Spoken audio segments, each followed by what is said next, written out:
Now, though, let's talk, more law, actually, with Eborn's greatest wits. And Andrew Eborn, a futurist, barrister and broadcaster, joins me now. Andrew, good evening to you.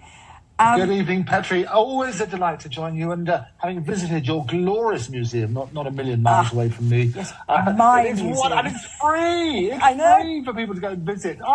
And the best Egyptian and Sudanese archaeology. It's one of the most important collections of that in the world. Thank you. I worked really hard at getting that collection together.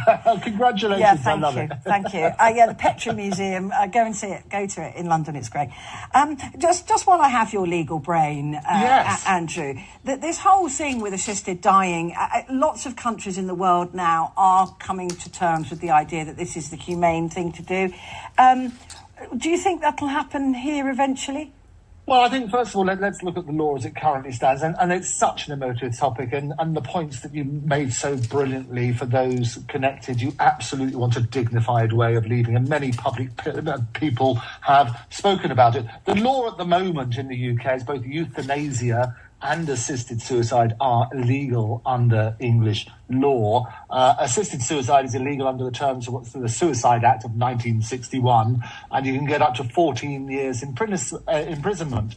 And euthanasia, depending on the circumstances, is regarded either as manslaughter or murder, and the maximum penalty is life imprisonment. So that's the current law in the UK. The moral argument, obviously there's the religious grounds about all life being sacred, but it deals with it's people's lives, it's people's bodies. A lot of people will turn around and say they want to go in dignity, and that's why at the moment they have to go and fly off to Dignitas in Switzerland, costing several thousands of pounds and causing a lot of trauma along the way. So I think it's right and proper to consult all people on this and to continue to review this. But it's an incredibly sensitive subject for that reason. But that's the current law in the UK. Yeah, indeed, because it was in 1961, wasn't it, that they yes. were no longer going to prosecute you for killing yourself. Yeah, so trying to kill yourself is, yes, I'm bizarre, isn't it? So trying to kill yourself is not a criminal act. It's not but a assisting criminal somebody act. is not a criminal act, Thank you for that. Let's turn now to, I don't know why it's made me laugh, but we're going to talk Trump now. Trump files a motion about classified documents that it claimed would prove there was foreign interference in the 2020 election. It's extraordinary, isn't it? And he never fails to dominate the headlines, whatever he does. It's glorious. So, and this is an evolving story. So all the time, as soon as I sent you a little list of what we're going to talk about, it continues to change. So 1 hour ago, Georgia prosecutors have opposed the plea deals for Trump, Meadows and Giuliani. He's trying to get one of those, so that's not going to happen. But this particular thing refers to his request to get access to certain information. And the judge has blocked him from obtaining records relating to the congressional investigation into the 6th of January and the riots that happened there. And basically what they're saying is, look, this particular motion where they wanted to issue subpoenas to members of the committee that looked into the Capitol attack in 2021 is just a fishing expedition. And as such, it's yet another defeat for Mr. Trump. And it's interesting just to sort of look at the various things. He's got 4 major criminal indictments, which will happen, and there'll be a series of trials in 2024, as he bizarrely runs for the White House, because you're not prevented from running for the White House, even if you're inside. It's extraordinary, isn't it? Well, he's not prevented from being president in an orange jumpsuit. I know. You can run it from your jail. It's happened twice that people have run in that sort of side. But basically the charges, I mean, the most important one, the recent indictment, is the one that saw the first ever mugshot of the former US president, you might remember, as he turned himself to Fulton County Jail on the 24th of August. And it's basically the charge against him there is that he and 18 others are named in what's a 41-count indictment for alleged attempts to overturn his 2020 election loss in the state. So he's got to look at that. He phoned up, you might recall, the former president. He asked Georgia's top election official to find 11,780 votes, please. So all of those sort of things, it's going to be interesting. He's been hit with 13 criminal counts, including what's called alleged violation of Georgia's Racketeering, Influenced and Corrupt Organizations Act, affectionately known as RICO. So you can have a look at that. What I love, never missing a trick. I can announce that within the last few hours, he's unveiled some wrapping paper with his mugshot on as part of his Christmas collection. So anybody who donates... Do you know, actually, I quite want that.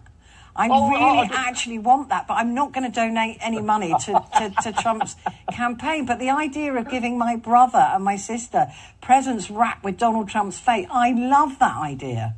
Isn't that lovely? Well, I'm boosting his campaign here. And actually, I say it's free. It is free. It's a free gift, but only if you donate between $47 to $3,300. It's not free then, is it? Well, no, it's only if you donate. We all know there's no such thing as something free, but it's working on that sort of basis. But it's not just the mugshot. What he's done, he's actually got himself, I've looked at it online, he's basically got him wearing a little Santa's hat as well. I want that so badly.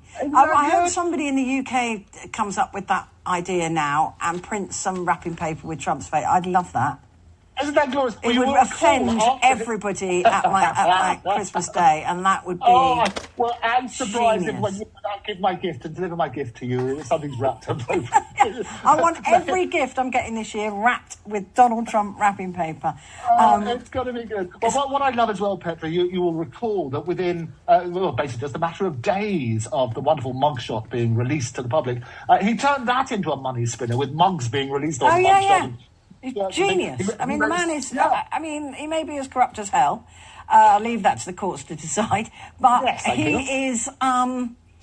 he's not short of an idea or two, or the people around him. He's brilliant. Yeah, as I always say, if you want to draw a crowd, start a fight, and boy, does Donald Trump know how to start a fight. Yeah, he's brilliant at it. He's brilliant. We're going to skip to this Markle V Markle because of course the Markle and Harry, Meghan and Harry are in the news, of course, again because of this book that has just been withdrawn. One translation has just been withdrawn from print because they name the racist in the royal family. And of course, that will cause... even that, I think, the royal family might sue against. But anyway, Markle v Markle, Meghan faces a defamation trial. Yes, absolutely. So is this against her sister, or is it a sister against her? No, so this is Meghan Markle is being sued by her half-sister, Samantha. Yeah. And she's been accused of defamation. And this is an amended complaint. Because what happened, she basically said that Meghan defamed her when she claimed that she grew up as an only child and she doesn't really know her half-sister and that sort of stuff. How is that Samantha... Well, because she says that she's got her... it's a lie, but it's not defamation. It may or may not be true, but she's seeking... Well, this is what the court will decide whether it's defamation. They threw it out to start with when she started the legal action in March 2022, and the US district judge, they basically said it was an opinion and not capable of being proven false under US law. She then amended the complaint, and this is the one which is currently being held, and what they're doing is they're focusing... You remember that fantastic Oprah interview, the bombshell interview, and she's basically sort of focusing on that sort of side of it instead now. And what the complaint, they're going to try and get that thrown out again, but a provisional trial date, and breaking news again in the last few hours, it's been set for November 2024, when it may or may not happen, where the sister will have her day in court and show Meghan up. It's really interesting to me, Andrew, because the bar for defamation in this country is ridiculous.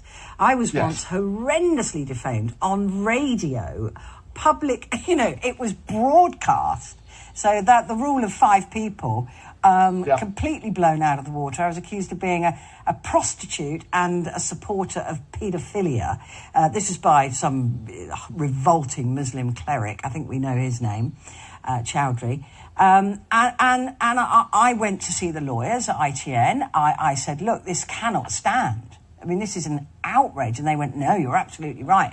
Here we go. What you'll need to do is you'll need to deposit £300,000 of your own money, whereas Chowdhury will get legal aid. And you have to prove that your reputation has been damaged in any significant way before we'll even attempt to take it to court. So, that is a proper defamation, right? It's horrendous, isn't it? Horrendous. And so unfair, but it didn't impact. I got one email from some nutter who's the police went round to visit. But, but still, the bar was that high. Just saying she lied about being brought up with me as a sister, I don't see how that defames anybody. Well, you've got all sorts of things. There was a famous case where an actress was, they said she had a big bottom and she was successful in suing for defamation. So I need to go to America to sue then, because it seems the bar is really low. That was over here. But you will also recall...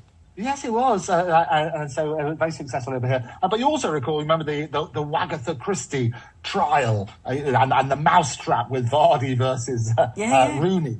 And what happened there, the legal fees were massive. I mean, it goes into in excess of $1 million. And it's so high, and that's what they said to me. And it was actually only a few months ago that somebody on another TV station referred to me as being fundamentally dishonest, which is a terrible thing to say about a journalist. But again, he had no significance. Nobody was watching him, and nobody cared, and nobody believed it. So they all went... And that's the biggest problem, yes.